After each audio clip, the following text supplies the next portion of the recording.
Hey guys, today I've got a story for you that has been an unsolved mystery for over 60 years. Links to the occult, extraterrestrials, and the spiritual realm have often been used to make sense of what really happened. I find stuff like this extremely fascinating, and if you do too, you found the right page. So hurry up, click like and subscribe because I can't wait to get into the story. On the morning of August 17th, 1966, Miguel Jose Viana told his wife that he was going away for a few days with his business partner and his co-worker, a man called Manuel Pereira de Cruz. Miguel worked as an electronics technician in a small town in Brazil, about a 5-hour bus ride from Rio de Janeiro. Men in his line of work were always making trips like this down to the city to buy parts, to buy second-hand equipment, and things of that nature. So Miguel's wife didn't pay much attention to it and she just said, okay, be safe. So Miguel just packed a bag, kissed his wife goodbye, and left to meet Manuel. The two men exchanged greetings and then they left for the bus station. The two men then boarded a bus for Niterói, a city sitting just across the bay from Rio, and by 2:30 that afternoon they had arrived.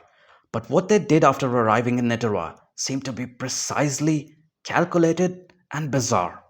They got off the bus and found a shop that sold raincoats. The two men walked in and bought two waterproof raincoats. It was strange because it hadn't rained in days and the sky was perfectly clear. Anyway, after that, they made their way to a bar where they bought a single bottle of water. The waitress who served them that day noticed that Miguel was really anxious. He kept glancing at his watch again and again as if he was counting down to something big that was going to happen. After a little while, they just got up, thanked their waitress, and made their way out of the bar. On the afternoon of August 20th, so 3 days after the two men had left home, a young boy was flying a kite on a hill called Windham Hill. The boy wasn't paying much attention to where he was going because he was so focused on his kite. And so he ended up in a clearing on the hill with overgrown grass everywhere. But in the distance, he could spot something that looked out of place. The boy ventured closer to see what it was, and when he got close enough, he stumbled upon a sight that was truly bizarre and sort of scary.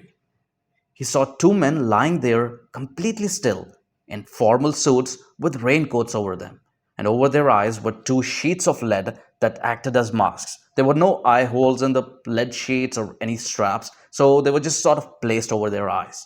The young boy was completely horrified, and he just sprinted down the hill to find the first adult he could tell. The news of what the boy had seen on the hill traveled from person to person until it finally reached the police. The police soon discovered that Windham Hill was not an easy climb. The terrain was steep and thick with brush. And so, by the time police and firefighters finally made their way to the spot the boy had described, they discovered that the two men laying in the grass were not alive. And they had been there for quite a while because the process of decomposition of their bodies had already been going on. The police officers were completely puzzled by this scene because there was no blood, no signs of bruising, and no signs of a struggle. Nothing to suggest that either man had raised a hand against an attacker or even against each other. It seemed like whatever had happened to them happened quite calmly. And this was somehow worse for the police officers than any signs of violence would have been because that would have a logical explanation. The police immediately started checking the men's bodies for any possible signs of identification, and they found that their wallets were untouched and all their cash was still inside. This ruled out robbery as a likely explanation in the first hour of the investigation. But that was not all the police found. The police also found a small collection of objects besides the bodies. There was an empty water bottle, a small packet containing two faintly damp towels, and a small spiral notebook that contained all sorts of electrical drawings and technical notes. But one entry in this diary didn't belong with the rest. It was a short sequence of instructions that seemed really precise. It said 4:30, be at the specified location, 6:30, ingest the capsules, await the effect, protect the metals, and wait for the signal. This was something the police couldn't make any meaning of. But they moved on with their investigation. The two men were identified as Manuel Pereira de Cruz and Miguel Jose Viana. Police learned that both of the men were electronics technicians who were well known in their hometown for being capable but unremarkable men with steady jobs and steady lives. But as police began asking questions back home, a stranger picture started to present itself. A friend of the two men came forward and told police that the two men were part of a small informal group that called themselves scientific spiritualists. These were people who used their technical know how and pointed it in an unconventional direction. This usually involved conducting experiments meant to reach something beyond the visible world.